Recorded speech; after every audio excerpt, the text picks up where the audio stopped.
Thank you everyone for joining us today. It's really great to have you with us in this Miller-Knoll Insight series. We're joined today by Dr. Andreas Hoffbauer, the founder of Atelier Culture. It's an organizational and behavioral design studio based out of New York City. And he helps companies develop practices for breaking out and deeply entrenched mindsets. And today he's going to be talking about those kind of organizational networks.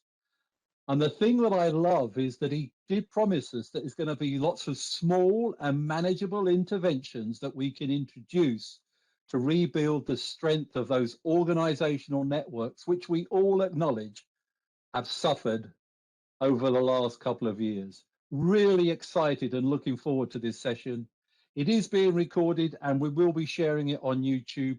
Please feel free to use the chat box to put any questions to myself, and I will hand them on to Andreas as we get to the end of the session. Andreas, over to you. Thank you everyone for joining us. Yeah, thank you everyone. I'm very envious of those people in warm Porto and Malaysia. It sounds very nice here in brisk New York. So today I want to talk to you guys about a question that I don't think gets asked enough. It didn't get asked enough before the pandemic and still less today. And it's a question that's relevant for anyone within an organization, whether it's a for-profit, a non-profit, whether you're a boutique small firm with 10 people or a startup, or you have 10,000, 50,000 people in an enterprise organization. It's a question that's relevant whether you're the CEO, chief of staff, HR, or just starting your career. And especially for those people supporting organizations from designers to strategists. And it's a question that Sarah and Deepak from MCM brought up in a previous session, as did Rex Miller in his chat. And I really encourage you, if you didn't get to watch those two great sessions, go back onto the YouTube channel for the Miller-Knoll Insights and watch those. Super informative. And I want to pick up on some of the questions that they brought up. And that's a question of how strong is the connective fabric holding your organization and your people together? So throughout our conversation today, I want to provide you with a few perspectives for looking at your teams and organizations, and more specifically, how you think about the transmission of knowledge and culture within your organization. So how new ideas enter in, how they move through your organization, and then how you can recombine those into new products and services. So I also want to look at how those norms, those culture, whatever it is that your organization has, those values, how you get those to enter, how you get people to adopt them, and how you get them to kind of move and evolve through your organization. I will give you the spoiler: ideas, behaviors, ways of thinking, or whatever it is, they don't all propagate in the same way. So they don't move through your organization all the same way. So simply connecting people won't work. My goal is to add some nuance to how you approach that question of how strong is the connective fabric holding your people together, giving you some new ways to assess that and looking at it. And also, as Mark mentioned, some small and manageable interventions to rebuild the strength of your organizational networks. But before we jump into that, let me give you a bit of an outline of what the next 30 minutes or so is going to look like. So first, I want to address the question of why should we even be thinking about social networks? There's so much going on right now to deal with, but I want to kind of drive home why it's so important right now. How you can start to think about social networks differently, hopefully giving you some new insights into that. And then two of the most powerful frameworks for assessing social networks, if you're working with people in the knowledge economy, these are, in my opinion, some of the most relevant right now, especially as we think about the massive organizational shifts we're dealing with and the way that we're changing how we work. And then again, some interventions that we can start to rebuild and strengthen those social networks. And then finally, we'll open up to a question and answer, an open discussion where you can ask any questions, drill into any topics that you want to get some more insights on. So with that said, let's start with why should we even be thinking about social networks? So there's so many challenges right now. Every organization has so many things on the plate to figure out how they're moving forward. This can often seem like a nice to have, but I'll show you that it's a must have. If you want to emerge through the pandemic, through this change in how we think about organizations, how we think about work, stronger and better. So the past 2 years, as most of you know, have exerted some truly unique pressures on organizational networks, and more broadly, how organizations think about work, how work is done. So that pressure has frayed many networks, putting them at risk of becoming so porous and weak that they start actively working against us when it comes to collaborating across our organizations. They start to work against us in how we think about transferring knowledge, practices, ways of thinking, ways of acting as a member of an organization. and really importantly, how we propagate or transmit our culture to new employees and people that are now distributed. As most of you experienced since the shutdown, companies have been onboarding new employees at an unprecedented rate. And you've had few opportunities to develop those meaningful relationships with your colleagues in person. So not only have we been adding a lot of new roles and positions to meet emerging demands and opportunities, we've also lost a lot of our existing employees who've moved on to new opportunities.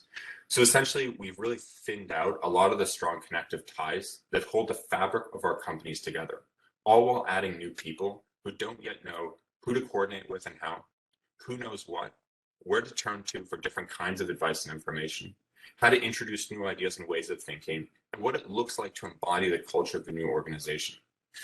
And while we need new people, new employees to bring in new ideas and practices to prevent our companies from becoming calcified and unable to respond to rapidly changing markets, if people aren't connected appropriately, notions of collaboration, cohesion, cross-functional learning, sharing culture, values, and mission, it all goes out the window.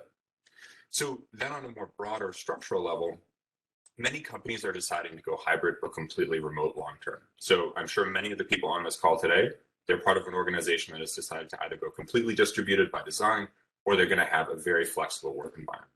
And that's opening up a tremendous amount of new opportunities. And with that, some challenges that we need to overcome to start to think about how we coordinate and work together with those new opportunities.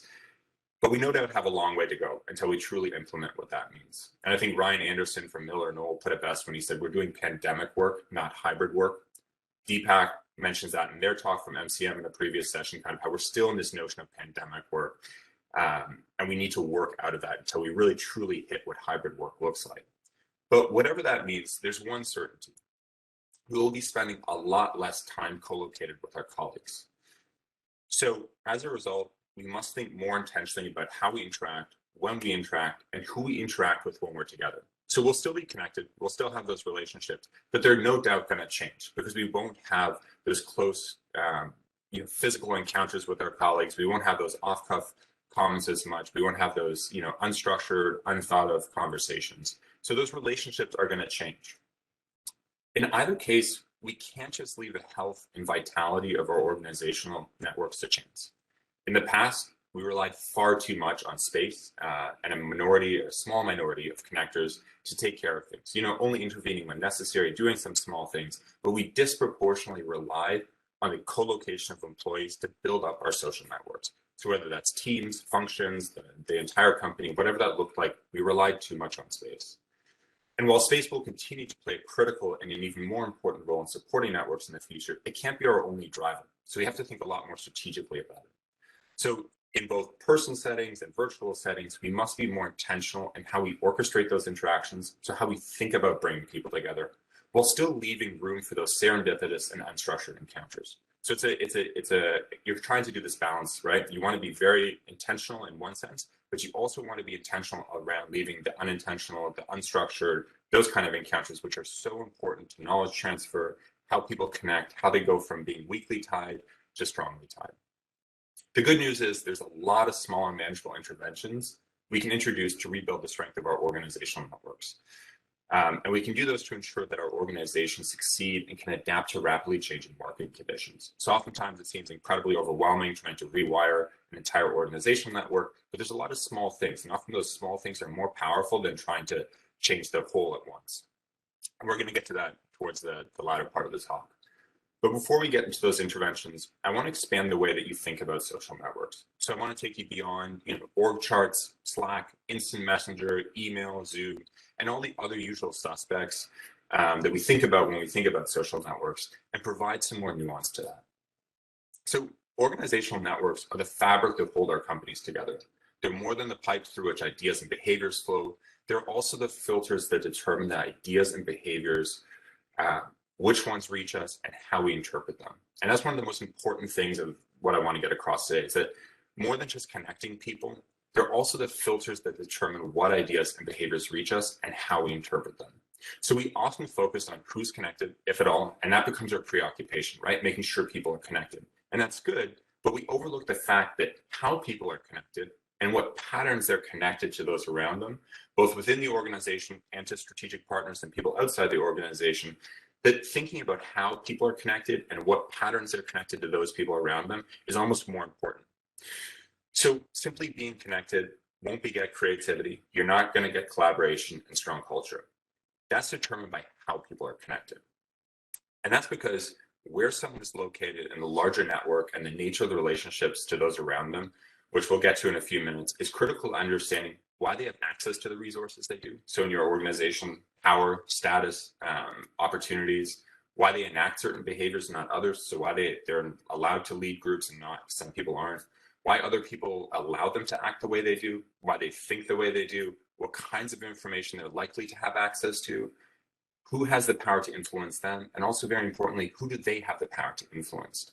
So diagrammatically, as it's laid out, not everyone was given the same piece of information here. So news or a piece of information spreads through a network, and how people are connected to and the relationship will determine who has access to that and who doesn't. So as you can see, things can spread across an organization and only impact certain people. So we want to understand how we can rewire our organizations to make sure that everyone gets the right information and the right opportunities.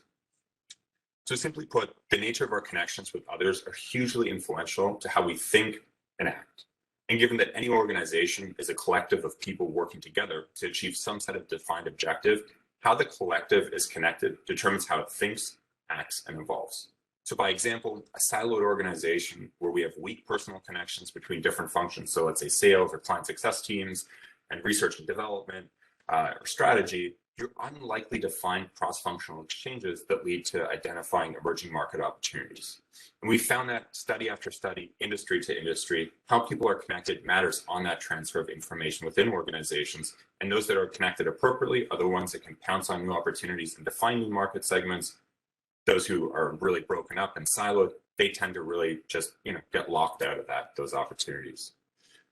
So whether we approach the question of how strong the connective fabric holding your people together, if you take that from a standpoint of culture, creativity and innovation, collaboration and effectiveness, employee engagement, retention, or adaptability and flexibility to emerging market demands, we need to look at how employees are connected and if the pattern of those relationships across our companies are working for us to transmit new ideas and the desired norms, behaviors, and culture, or they're working against us. And the thing is that social networks underpin all of this. So they underpin culture, creativity, and innovation within and between organizations. They determine how collaborations work and the effectiveness of people and organizations. Really important right now, the New York Times article that came out recently about this epidemic of quitting and leaving organizations, how you think about employee engagement and retention, and then also how you think about adaptability and flexibility to emerging market opportunities.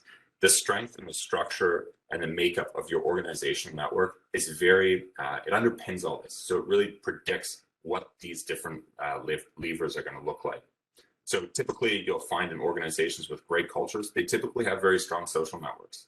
Organizations that are highly innovative, you're typically going to find that they have really unique relationships to their strategic partners and knowledge sources outside the organization, and then have the ability to bring that knowledge in and really reimagine it, recombine it, repurpose it into new things. So there are a lot of frameworks for assessing social networks, but I find that the two most insightful for leaders, employees, and those supporting people working the knowledge economy right now are relationship strength and the familiarity of ideas and behaviors. And I'm going to dive deeper into these. But when we combine these two, we get a really unique perspective on what's happening within our companies with respect to how knowledge and behaviors are moving, which can help us determine if our networks are designed appropriately or not, if we need to intervene or if we don't, and then also how we intervene. So starting with relationship strength, we typically distinguish between strong ties and weak ties.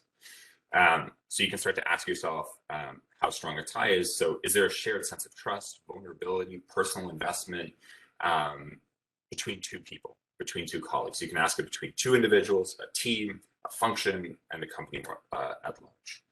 So weak ties, on the one hand, are casual acquaintances, right? These interactions are infrequent and often just in passing. And because we lack investment in each other, we're not readily influenced by each other. And that's not a problem. We don't have the capacity or bandwidth to have a strong tie with every single person we know. Otherwise, we'd never get past a few conversations. But they aren't very influential on us.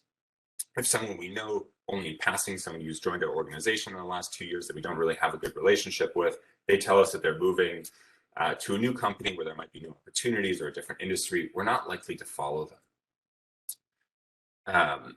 If you've ever tried to coordinate an event with a weakly connected colleague within your organization or outside that organization, you've experienced one of the greatest challenges of weak ties. Because we haven't worked together or done many things, we don't have shared coordination practices. I see this all the time in teams who haven't worked together before. They either break down, can't meet deadlines, or worst of all, they default to what everyone is familiar with. So because they can't coordinate on new ideas, they kind of default to what everyone's familiar with, what's easy to communicate and what's easy to organize around, which typically means they're neutralizing creativity and innovation, which is something that we cannot lose right now. And now more and more, I'm seeing that at the level of organizations. So not only within teams, but across entire organizations, which is why we have to be so intentional in how we connect people within our companies, especially as we're adding more weak ties into the mix, right? With every new hire, we're adding these weak ties without giving them the opportunity in many instances to really engage and get to know their fellow colleagues. But we also have to think about weak ties as a very important source of information. Because our weakly tied relationships are typically from distant social worlds, so whether that's a different part of your organization, another industry, a different region that your organization or your company or your industry represents, they serve as incredible shortcuts to information that's not available in our local networks. So typically, we have a bit of redundancy in the information with those people that we communicate with the most. The more we communicate with them, the more likely we know the information they do. These people act as shortcuts across an organization to tap new information. So new job opportunities, sales figures, news, they travel rapidly through these types of connections. And therefore, they're one of the most powerful conduits for new information. Strong ties, on the other hand, are formed between people who are heavily invested in one another. And because of the depth of these relationships and the frequencies of the interactions, they're the most influential in our lives. So by sharing many similar dimensions of social life, work life, so that can be, experience, education, seniority, whatever it might be, we can reflect their actions in our own, trying them on imaginatively before adopting them ourselves. So in this instance, if you have a long-time collaborator in your company, somebody you really trust, somebody you've really worked with, and you can reflect a lot of your life in them, your work commitments, your personal commitments, and they decide to move into another industry or across the country or across the world, you're more likely to think about it and give it an idea, especially as you see them doing it successfully. Then you might say, okay, that helps me get over a lot of the barriers that I have. And now we're seeing people kind of emulating those actions. We also share a lot of previous coordination experiences with these people, which is one of the most important features of successful creative groups. We know that we need a few people in teams who have prior working experience. If everyone's coming in anew, they don't know how to coordinate yet. So all these great ideas might be coming into the group, but nobody knows how to turn those into a product or service that represents the company, how the company approaches things, or just simply how to go through the process of getting stuff done. So we need to find that fine balance. The challenge is that not all information passes through networks in the same way. So we need to distinguish between familiar versus novel ideas and behaviors. So here we can ask ourselves, does the new idea, does the new behavior fit within our pre-existing picture of the world or how we see things? Or is it something that's completely unfamiliar to us, something that we don't know how to comprehend, don't know how to make sense of? So familiar ideas and behaviors only require contact with a single source. So we don't need to have any previous relationship with these sources of information. And that's because whatever they're passing on to us, it fits within our existing interpretive framework or how we understand or see the world. And if someone around us shares the same interpretive framework, we can quickly pass it on to them and so on and so on. So if I hear, the score or the medal of an Olympic game, I can hear that in passing in the street. I can pick that up, talk to my wife about that, and if somebody's in earshot, they can take it on, as long as we all understand what a gold medal means in Olympics. This is a lot what Malcolm Gladwell was picking up on, these kind of ideas that are viral contagions, right? These ideas travel rapidly through weak ties. They can cross countries really quickly, as long as everyone shares a similar interpretive framework. But what we really need to pay attention to is this idea of novel ideas and behaviors. So these move through networks very differently. So for any meaningful behavioral change or shift in how we think about things, we need social proof of the new thing's efficacy or legitimacy. So is this new action or way of doing something effective? Does it actually get me anywhere better than my other way? Or legitimacy. This is a huge one in organizations. If we're introducing new cultures, new behaviors, new practices, is there going to be some kind of reputational risk that people have to overcome? People need to see that, if they embody this new culture, they're not going to be, stigmatized in their company. So we need proof from 2 or more different people who have already embodied these new behaviors. So it's not the number of exposures to the same person. So, somebody trying a new practice out, if they show it to me 4 times in a row, that's not going to be very effective. I need to see it from a lot of different people around me who've already embodied that new behavior. And that's because the behaviors don't fit within our pre-existing interpretive frameworks. So we need support recalibrating our existing interpretive frameworks of how we understand something or how we do things, or we need to develop new ones altogether. And that's why these ones don't move like viral contagions, because we can't just grasp it and run with it. So strong ties are the most effective at helping us overcome these barriers because they influence us so much. And they also help us overcome any trepidation and skepticism to the unfamiliar. So, think about when you're in your organization, new ideas are coming in, new ways of approaching markets, new cultural ways of thinking about things. If we don't have any way to think about it, it's those people that we're strongly connected to that have already started to, build on this, that they can start to help us understand it, build those interpretive frameworks. The thing is that we need to strike a really fine balance, right? So we need enough of those weak ties to bring in new ideas and practices from outside the organization. So that's how new ideas enter. But we also need enough strong ties to ensure that those new ideas propagate through the organization. So we're seeing that a lot right now, that, we're doing aspirational hires. We're bringing in people from companies that, we want new employees from, people who've worked on specific projects that we really want to harness or have work experience. But when they come in, they aren't able to translate those things into new products and services or ways of helping their organizations because they don't have those connections with other people to pass that information on. So these 2 frameworks help us assess whether or not our organizational network is equipped to introduce new ideas and then move through the company. And that's what I want to turn to now. As promised, we're going to do some small interventions to think about how we can rebuild health and vitality of our social networks. So there's a lot of different interventions that range from being completely remote to completely in person. Given that we have an international audience, I'm going to provide a few that cover the spectrum because we all have different requirements right now when it comes to work. And if the challenges I've discussed are top of mind or you want to dig deeper into something, don't hesitate to reach out. My contact information will be at the end of the talk. And before we get into the 3 that I want to bring up, I can't emphasize enough that whatever you do, start small and incremental. I always advocate focusing on one area of a company and using that as an incubator to test, iterate, reinforce new cultural norms and new ways of thinking or bringing in information. There's a lot of reasons for that, but what really happens is that you start to roll out. If you roll it out in this way, this small kind of manageable change, you're going to start to see cascades, and we see that those cascades have more likeliness to succeed and gain the long-term stickiness. I hear this all the time from clients. We tried something, a top-down approach. It was really hard to manage. It took like a couple of months before it all disappeared. And that's because you're trying to force it. If you create that momentum and that cascade from a small incubator group, you can really create a lot of change. And I know this sounds incredibly counterintuitive, but when you look at the most successful large-scale cultural shifts in organizations and society more broadly, that's how they start typically. So with that said, here's some small steps that you can take to overcome some of the common challenges that I'm seeing, and I'm no doubt you guys are experiencing them or your clients are. So first, people feeling disconnected from their teams and organizations. Most of you have either experienced starting a new role firsthand or working with somebody who has joined your organization over the past 2 years, and you haven't had the opportunity to meet your colleague in person. So you haven't had the time and exposure to really build those strong relationships. And of course, you can build those over time online, but that timeline typically for most people is a lot longer. So while throwing online welcoming parties are nice, and I've seen some really thoughtful and engaging examples of that, they typically just make the person's presence known. And again, simply being connected isn't enough. We have to manage what those connections look like and who they're connected to in the organization.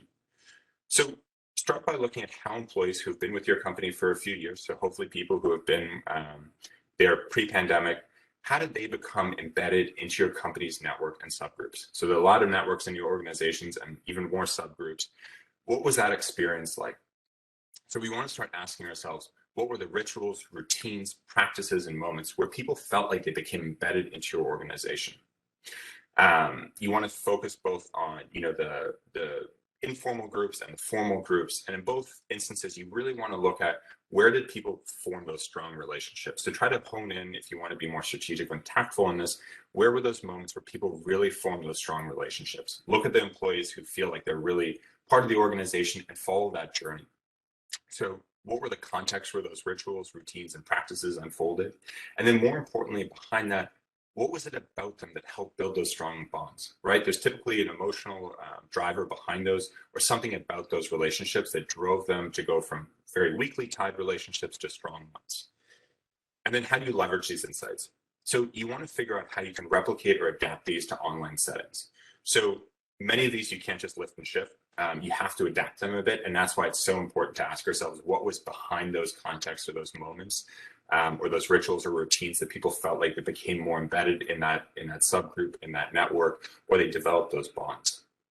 When you have people coming back to the office, whether that's just a couple of times a week or once a month for meetings, try to figure out how you can be very specific and intentional about setting up those moments for people. This is going to change organization to organization, culture to culture, industry to industry, but you really, again, want to hone in on what are those rituals, routines, and practices and moments where people became embedded, and how can you start to replicate those or evolve them and adapt them. And it's also a good opportunity, if we didn't have these moments, to really reflect on how we can start to build them into our organizations. So second, people have come and gone. So have also those strong connections that bind different areas of our organization together. So what we're seeing is this really this widespread thinning out of cross-cutting ties that bind different areas of our organization together. So these cross-cutting connections help bind the organization together. And if they're appropriately connected, they can both transmit new ideas, but also provide us quick access to information that's not available at other parts of our organization. So as we think about larger organizations, as we go more distributed, you have so much information sitting in organizations, and when they start to become more like neighborhoods and silos and balkanized from one another, you start to see that there's a lot of loss of that information exchange. And some of the most valuable information we have or need already exists within the organization, or can provide us some analogous reasoning or thoughts. So we really need to think about how we create those cross-cutting ties if we found that they've been lost in our organization. What we're seeing is that many of these connections have been lost, causing parts of our organizations to drift apart. When that happens, silos start to emerge. That's probably the most immediate one that you can know, that you're starting to see a lot of drift in your organization and disconnect. Collaboration goes down. Culture stops propagating, so new hires don't really know what it means to be part of the organization. They don't know what the values or how to embody them or what that means in your organization. And knowledge and ideas stop spreading. That's a bit of a harder one to assess and determine, but typically once you see silos start to emerge and that collaboration go down, you have a pretty good indicator that you're starting to get this breakdown, these cross-cutting ties. And this is a serious threat to any organization's ability to adapt and evolve and maintain its distinctiveness, and importantly, pounce on new opportunities, right? We're going through a lot of cultural shift, routines, behaviors, and practices. So being able to pounce on those is incredibly important. So how do you intervene? Start with a diagnostic, right? What groups, functions, teams, and regions are either weakly tied or not tied at all? A lot of these cross-cutting ties either were weakened because, a lot of the strong ties that used to connect them have gone, and now it's just, one or two people. And also in some organizations, I'm seeing that nobody's connecting parts except for, the org chart. And that's a problem. So you want to start to assess where those areas are, where there might have been those breakups. How was it before?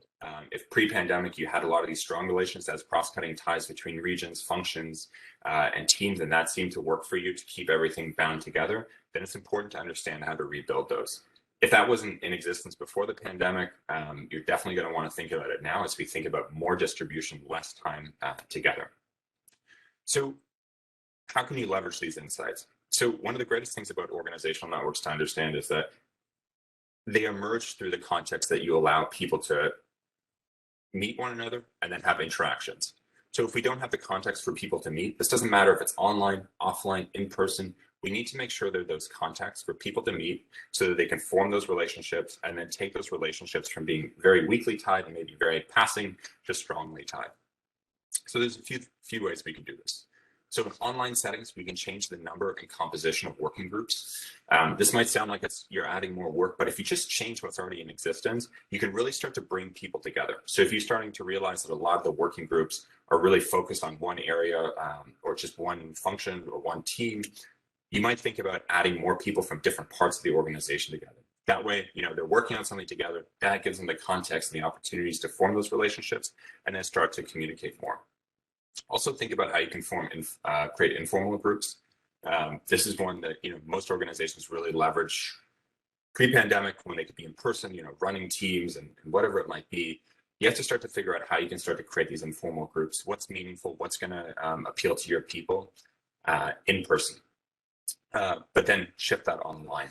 And then for in-person, think about reassigning people's office locations. If you're coming back to the office and you notice that people are dislocated or teams or functions are dislocated, you want to find ways to bring them together. Reassigning office locations and just creating that co-location is incredibly powerful. We know from a ton of research that just moving people across floor plates, between floor plates and organizations, that creates breakdowns in that communication and the ability for people to have those moments to interact. Also create new routines when you bring people back in the office. So Sarah from MCM mentioned journey mapping. Again, go back and listen to that session. While you're thinking about journey mapping on people's journey through the days when they do come back to the office, think about who they're interacting with. If people need to interact with people that they're not interacting with, think about how you can change the rituals, how people get to offices, where stuff's located in the office, where meetings take place. Just by rerouting people, it's incredible how you can create new opportunities. Pre-pandemic, when we did these journey mapping exercises and we watched where people were moving through organizations, you often saw those patterns where people were just moving in certain directions. They had these really embedded routines and practices in the office. And that meant that somebody maybe on the other side of the office they weren't interacting with. Simply changing those up, we saw a ton of success in getting people to meet new people or create those different types of relationships. And then third, people are struggling to collaborate. So one of the most important collaborations, I'm going to only touch on the kind that really moves products and services forward. These are the kind of collaborations where you don't know what the outcome is at the outset, right? You're trying to build new insights. You're trying to pounce on new insights and see how you can evolve those, how you can create new products and services, how you can address client needs better. These are typically the kind of collaborations where you really need to be tapping into someone's bleeding edge knowledge. So you need to see the insights that the people from sales or people on the success team or your research team are just starting to see, and they're starting to see that there's this shift happening. And they need to communicate that to people in maybe technology, whatever it is, so they can start to take those insights and create something entirely new. But what we know from a lot of research is that you need to be embedded in each other's work. So rather than just talking or going into a formal meeting in a conference room, we see that you need to be embedded into these people's work so you can start to grasp what they're really thinking about, what's on the really bleeding edge of their field, their domain. So you want to start to ask yourself if you're starting to see slips in this kind of collaboration or how you're looking at the future, how you're starting to develop new products and services. What functions or domains need to access each other's bleeding edge ideas and insights? And if you have the opportunity to return in office and safety protocols are in place, you want to set up a space in the office that serves as a temporary incubator. Most of organizations that are incredibly innovative, you're going to see that they have these kind of incubator setups, whether they're formally defined as such or they just happen. And these don't have to be permanent things. They can be as easily as 2 weeks. The key is that people from different domains pin up their work, they spread out their work, and they're working together. And you allow those people to have access to it. So it makes that new knowledge accessible to them so they can have it free associate with it. They can start to ask questions on it. They can start to see those connections between it. And from there, start to evolve ideas. So the idea diagrammatically isn't that you're combining these 8 people into a new network. You're just allowing them to fold over. So they remain distinctive in their functions, in their expertise, in their domain, but they're now embedded in each other's world so they get better access to that. So again, try to figure out if you can set up those incubators, if these kind of collaborations are breaking down. And again, if any of the questions or anything that I've discussed is top of mind, or you want to have a quick call to dive deeper into things, please feel free to reach out. My phone number, my email are here. Send me a message. Otherwise, we can dive into some questions. Great, thank you very much. And we will send your details to everyone in the follow-up email as well. So thank you very much for that. We do have quite a few questions for you. So bear with me a second. I will start with one. Rex asks, what tools or methods do you use to map networks? Sure. So we can get very sophisticated, very complicated, and do, a bunch of data stuff. That can get, again, very complicated, and it can also lead to a lot of challenges. One of the easiest ways to start to approach this question is to start to look at what are people's organizational identities. And what I mean by that is, are you a director? What function do you work in? Start to categorize what's important in your organization. And then you can start to map who is around who's closely connected. And from there, you can determine, are people sitting too closely to one another because they all share the same function, they all have the same expertise, they all have the same knowledge. So that's probably one of the easiest ways to get into this for somebody who wants to start to map it out. Obviously, as you go to scale, you're going to have to use a bit of data in there. But if you're starting to look at small incubator groups, you're starting to test these things out, oftentimes just mapping out what are a few key distinctive features of someone's organizational identity, that can be incredibly insightful. Because you start to get in challenges if you start to try to map, how strongly are people connected. You might get misleading information if you just look at email transmissions and change back and forth. And also, people have different feelings on who they're closely related to. I might feel that I'm very closely, trusted by someone, and they might not feel the same way. So I will say, the first step, if you want to start to bite this off, is to map organizational identities.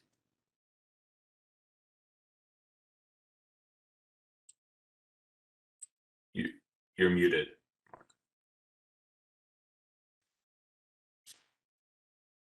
Great. Emmanuel asks, are people questioning pre-COVID values or rituals, mission or whatever created ties between them? And they're looking for a new set of values which they can build together? Absolutely. So I'm seeing a lot, I'm hearing a lot that, people are now reflecting because, space is gone. They've been removed from their space, and now they're starting to realize that how you connect people into organizations, especially with people leaving at such high rates, how you connect them into an organization, how you give them a sense of purpose, how you give them, the value in what they do.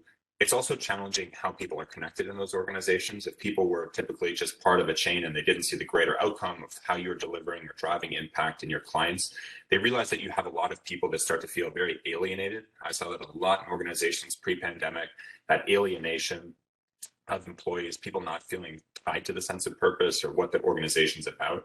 And that's, as people shift and they want to create more purpose throughout their organization or show how they're driving that impact into end user clients, they're starting to realize that they really need to change the way that they're connected. So people need to be more connected to what that looks like, and they need to be connected to the larger organization so they feel more included. Okay, great. Thank you. I'm interested to know if people should be required to meet and participate in collaboration events that aren't specifically task related. So that's a good question, right? Should you be part of groups that aren't necessarily driven towards specific work? I think it's incredibly important because we know that there's been a huge loss in those kind of friendships within organizations and also mentorship. And what those kind of provide us is access and insights into different parts of organizations. When I talk to people and how they've, their career trajectories within large organizations, one of the most common things I hear is, I wouldn't be where I am if I didn't, join this group or wasn't sitting here and saw what somebody on the other side of the organization was doing, and I shifted career paths or what my function was. So I think if we want to take that question of what does a career trajectory look like when we're more distributed, I think it's really important that we start to become embedded in those networks that aren't specifically task related, because otherwise we have a very narrow focus. So these non-task related parts of organizations, sometimes they seem less than glamorous to do. These planning committees, whatever it might be, but oftentimes those are the opportunities to really link up with people in different levels of the organization from different parts. And that can be so important for how we think about what that trajectory is. I always advocate to organizations to think about how you can bring those in. This is kind of what I was mentioning in one of the interventions, how you can create these new working groups, because it helps us connect. It helps us find those mentors. It helps us see new opportunities.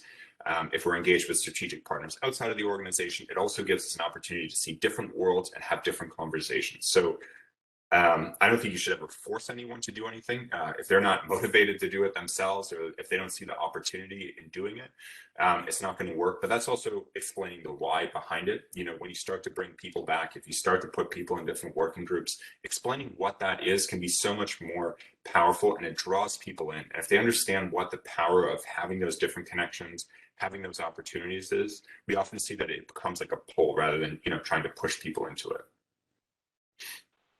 Thank you. Do you have any good examples of clients who have implemented these interventions well? Sure. So some of the, you know, I think one of the quickest ways to think about it is creating new context. If you think about trying to rewire an entire organization, that's incredibly overwhelming. Trying to go person to person is incredibly challenging. If you start to set up small incubator environments, contexts where people can meet, that's one of the most successful things that I see organization to organization. Just creating those small contexts. So again, different working groups, it brings people together from across the organization or within teams in different ways than maybe they've been connected to before. It starts to create more of that momentum. And as people start to embody those new norms, those new practices, what you start to see, and I've seen this over and over again, is that they start to push out. So it's more like a cascade of behavior or change in an organization. So to me, that's one of the things that I see client to client. It doesn't matter if they're in technology, if they're in design, if they're in food. I work with clients across all spaces. It's creating those small contexts for people to meet. And oftentimes from there, you start to see that cascade, and that has more power to rewire an organization than trying to go person to person and change how they think about relationships, how they think about their connections. Great, thank you. Has any work, the benefit of serendipitous unintentional connection is well accepted in principle, but has any work been done to provide more of a scientific underpinning of this concept? Sure. So there's a bunch of work in when you start to look at free association and the mixing of different groups. I can send some links along to Mark, but there was quite a bit of research done in the scientific domains where some of the people that did a lot of the cross-cutting connections, where they kind of were more, they had more range. Epstein wrote a book about this, where if you kind of go across different domains, you have more access to different information and people can take their ideas. So oftentimes people shifted industries, shifted scientific fields. They had those encounters with people in those domains. And from there, they were able to come up with more innovative ideas. So there is quite a bit of scientific research to that. But again, you know, as I mentioned before, oftentimes that happens in the context of people's work. So if you look at Building 20 on MIT's campus that's now torn down, it's considered one of the most innovative spaces in US history. After the war, after the GI Bill was built, it was supposed to be torn down, but then MIT had such an influx of people coming into their school that they just threw a ton of researchers together. And what happened was that not only were there serendipitous encounters, but people were embedded in each other's work context. So Bose, when he was still doing his PhD on mathematics, he had encounters with people in the audio lab, and they started to see what each other were doing, and then they started to create ideas, and that's where the Bose Corporation came out of. That was a serendipitous encounter. That wasn't something that was, you know, intentionally done. If you think about the first video game, that was, again, in that same context. People at the Model Train Club started to see what people were doing computer programming, and they started to come together and started to ask questions, and those encounters led to the first video game. So those were all serendipitous, and there's example after example in that space. So I always use that as kind of the best exemplar of it, that they were embedded in each other's work and had access to those cutting edge ideas. And then they could start to ask questions without kind of this, okay, we need to get here, or we need to get to this end result. It was more of a free form, and that's what leads to these ideas, especially when they're cross industry or cross discipline. Great, Andreas, if you include that in your follow-up email to me, we'll include that in the follow-up email to everyone. That's great. Thank you very much. When people live close to work or travel to a workplace daily, they often took part in social sports and other interest groups after work. As people now live far away and location independent, this is not possible. What do you replace it with? That's a challenge. I mean, you've definitely nailed it. when you look at the rollout, we can use exemplars like Google, Facebook, Apple. When they started rolling out different campuses, buying a ton of land, they were also buying, they were making a bet on the future of different thought communities. So right when Facebook and all these people opened up here in Manhattan, they're making a bet on what that thought community in Manhattan would look like. And oftentimes how people think about technology or whatever your domain is, it changes in different thought communities. So by being embedded in those thought communities, doing those after work things like sports clubs, whatever it is, you had access to these people in these different domains, and you really were able to build up new ideas. So we've lost a lot of that, right? If we're now kind of distributed. So now there's new opportunity spaces that emerge, right? Now you can start to meet people maybe outside of your industry. Manhattan, although it's big, it's very segregated in where the different areas are and where people work. So now that you're outside, you can start to meet people in different industries and hopefully create some of that creative friction or that vibration where you start to see things differently. So those can become incredibly powerful. I would still, recommend joining informal groups where you can meet people. They don't have to be domain specific or industry specific or field specific. Oftentimes they just have insights or ideas or ways of thinking that can really jog our way of thinking and change us and how we think, and they can pull us out of our entrenched mindsets. So definitely figure out if there's any informal groups. Also, I think there's going to be a lot of formation of these more formalized groups. So look at chambers of commerce in your area, look at different practice groups and see if you can start something on, on meetups or whatever it looks like, that you can start forming those groups in your area, because no doubt there's a bunch of people in your area who are looking for the same thing. And that's your common bond. That's your common driver that's going to pull you together. And you can create your own network clusters that, start to think, work together, and can be very impactful in how you think about your work.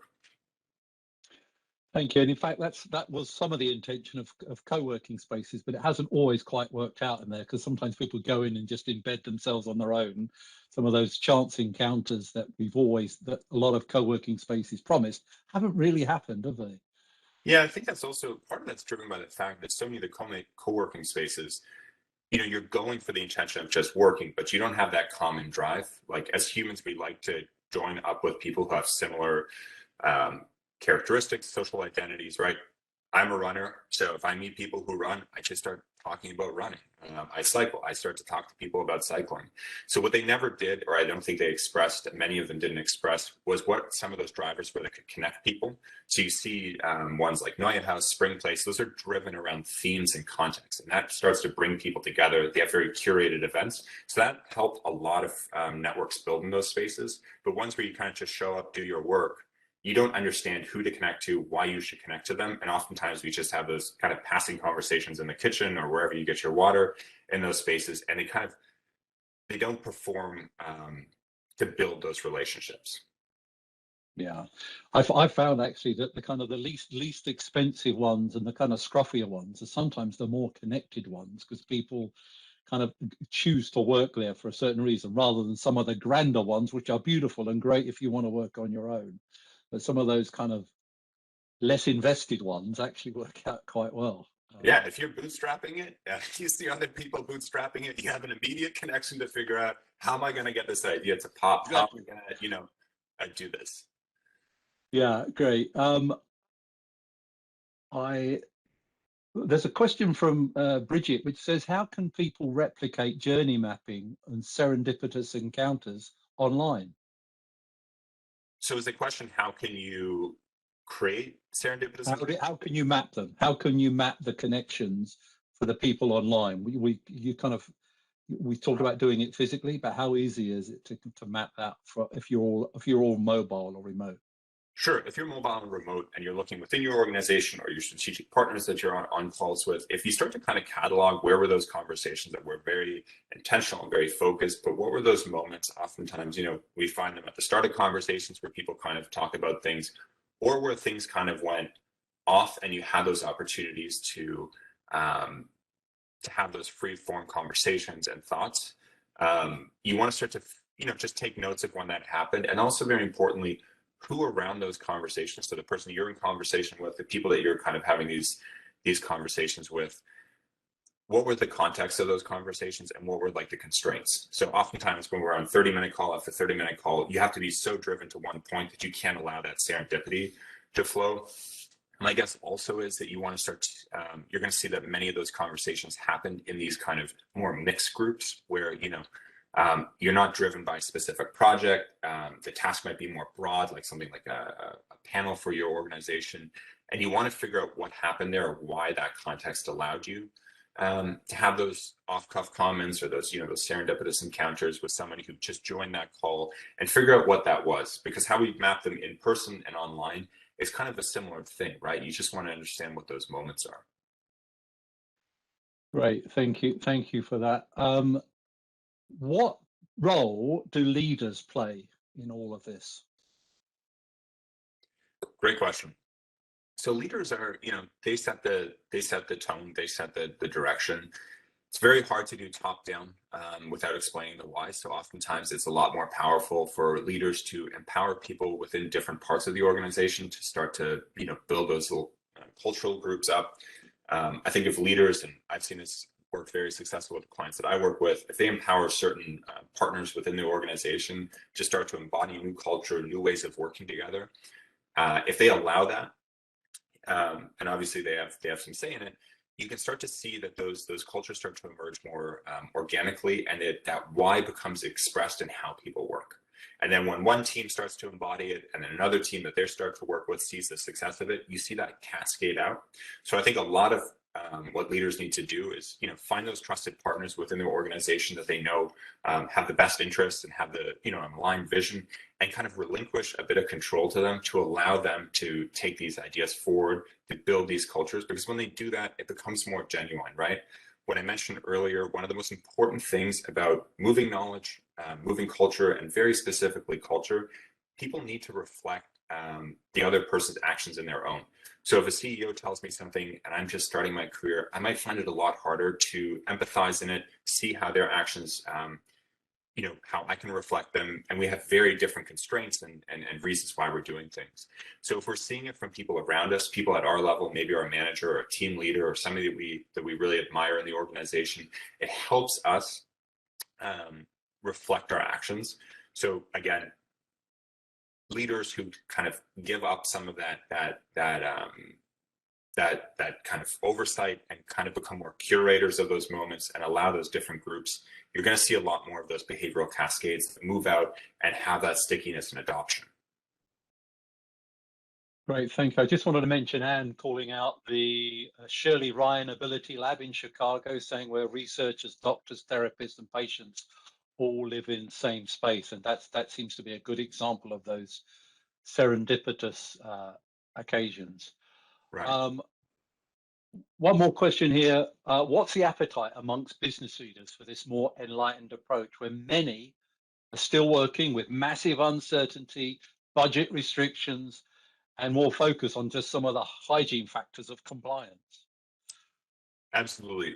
There's, from what I'm seeing, there's a lot of appetite. A lot of these interventions, they aren't very costly. Changing the composition of teams and groups, minorly changing people's office locations if they're back doesn't cost much.